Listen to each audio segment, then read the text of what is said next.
video we are going to look at brand memory, the retention of brand, and how important it is that your brand needs to be memorable.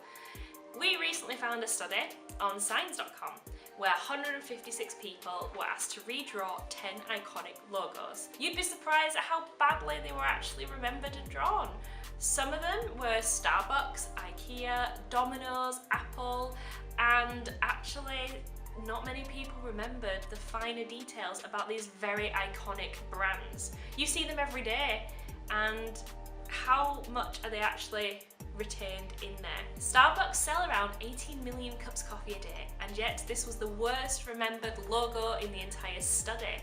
Only 6% of people drew a near perfect mermaid. 31% of people drew the old logo from the 90s, and 55% of people drew the mermaid but forgot her tail.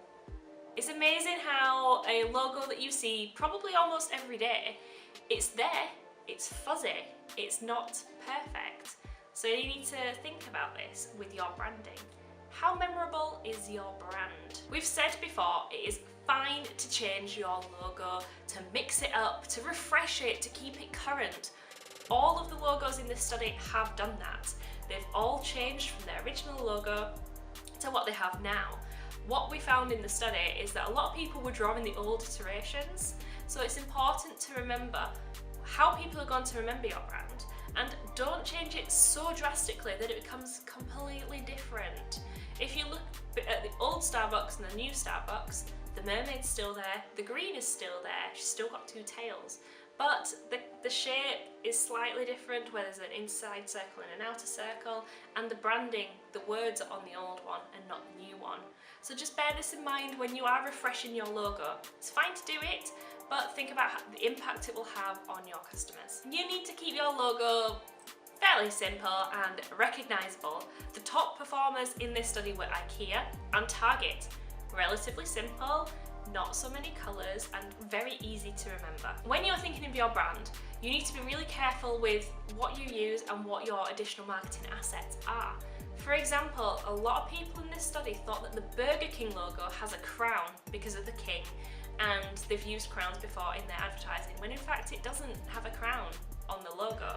So when you are using your logo in advertising, you need to remember that whatever you put with your logo is going to be associated with it. So try not to make it confusing where people will think that there's actually extra stuff in your logo when there isn't. When you update as well, you need to make sure that you are really, really careful and picky with what logos are used. You don't want previous people that you've worked with using the old iterations of your logo.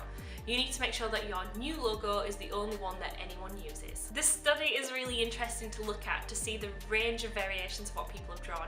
It's called Branded in Memory and it's on signs.com, so we definitely recommend going and checking it out.